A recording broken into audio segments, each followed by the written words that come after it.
ሸኔ የሚባለው ኦነግ የሚባለው አግኝቶኛል እሲን አባከኛ ፖለቲካ ከሰን ጅርተኑ ኦሮሞ ዳፍጃጅተኒ ደርባ ከንስኒ ጥቁን ጅሩ ነው ያለኝ ይሄ ማለት ምንድነው እርሶ ከፖለቲካ ገለልተኛ ኖት ለኦሮሞ ህዝብ ነው የቆሙ ይሄንን ካናት ማሰልጠኛ ይሄንን አብነት ትምርት ቤት የሚገነቡት ለኦሮሞ ህዝብ ነው ስለዚህ በፈለጉ ሰዓት ይውጡ ነው ያሉኝ እንጂ የነካኝ አጠገቤም የመጣ የገላመጠኝ ምንም ያለኝ ሰው የለም እኔ ቀሲስ እንደው ህዝቡም እንዲያውቅ በህይወቴ ቦረናም ሰርቻለሁ ሚዛንም ሰርቻለሁ እንደ ደምቢዶሎና እንደ ጊምቢ ህዝብ እንደ ወለጋ ህዝብ የተቀበለኝ ህዝብ የለም እንኳን ሰው እንኳን እዚህ ያለው መመን ጫካ ያለው ሆነ ጨምሮ ነው የተቀበለኝ ስለዚህ እኔ ዛስ ቀድሼ በ17ኛው ቀን ላይ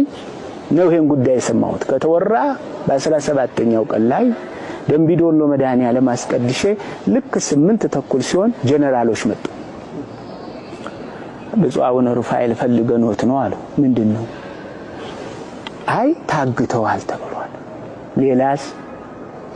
መኪናው ተቃጥሏል ተብሏል ሌላስ ሹፌሩ ጥይት ተመቷል ተብሏል ሌላስ 900 ሺህ ብር ተቀምጧል ተብሏል ሌላስ እግሮ ተደብድቧል ተብሏል ሌላስ እኔ መኪናዬም ይሄው ሹፌሩም ይሄው እኔም ይሄው አካሌ ይሄው ማንንም የደረሰብኝ ነገር እዛው 4 ኪሎ ተቦካ እዛው ያቦኩትን ጠይቁ እንጂ እዚህ ኦሮሚያ ውስጥ ምንም ችግር የለም ሲል አዝነው ተመልሰው ወደ ጊምቢ ወደ ቤታቸው ተመለሱ እነሱ ሲመጡ ነው ወሬውን የሰማሁት እንጂ 17 ቀን ምንም የሰማሁት ነገር የለም እኔ ስራዬን ነው ማየው እኔ አገልግሎቴን ነው ማየው በአጋጣሚ ግረ መንገዳችን 16 የተዘጉ አብያተ ክርስቲያናት ነው ያስከፈትኩት ለአንድ ቄስ አንድ ዲያቆን እያረኩ ደሞዝ እየሰጠው 16 የተዘጉ አብያተ ክርስቲያናትን ነው ያስከፈትኩት እኔ ስራዬን እንጂ ይሄ መፈጠሩን ይሄ መቀነባበሩን በጭራሽ የማቀው ነገር የለኝም በተጨማሪ ተደብድበው ነው ሆስፒታል ገብተው ነው እንዴ ወለጋ እንኳን ሆስፒታል መጠነኛ ክሊኒክም የለውም ለተደበደበ ሰው እኔ በደበደብና እግሬ ቢሰበር መቆም የታውኛላችሁ አሁን 768 ኪሎ ሜትር ከደምቢዶሎ አንስቼ ማታ የገባሁት በመኪና ታማሚ ሰው በመኪና ሄዳል የተደበደበ ሰው በመኪና ሄዳል ምንድነው ፍላጎቱ ምንድነው ጥቅሙ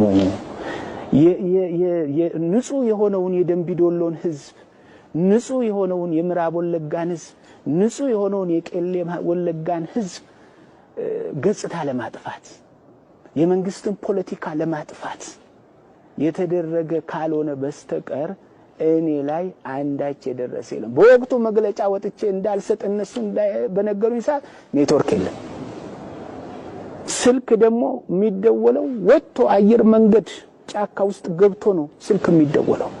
ጊምቢ ካልመጣው በስተቀር መግለጫ መስጠት አልችልም እስካሁን መግለጫ ያልሰጠውት ታምሜም አይደለም ቆስሌም አይደለም ሆስፒታልም ገብቼም አይደለም አንደኛ ጉዳዩን ንቀው ነው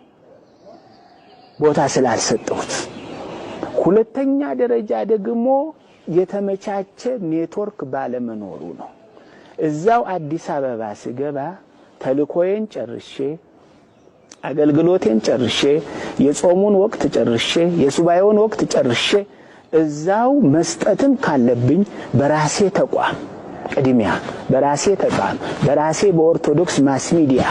በሱ ከሰጠው በኋላ ነው ወደ ሌላ ማልፎ ብዬ ነው እስካሁን የዘገየሁት እንጂ በሀገር ውስጥም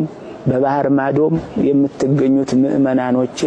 በእውነቱ በእኔም የደረሰ ነገር የለም የኦሮሚያ ህዝብ ቅዱስ ህዝብ ነው የደምቢዶሎ ህዝብ ቅዱስ ህዝብ ነው የጊምቢ ህዝብ ቅዱስ ህዝብ ነው አባታክ እንኳን እኔ መኪናዬንም ይሳለም ህዝብ ነው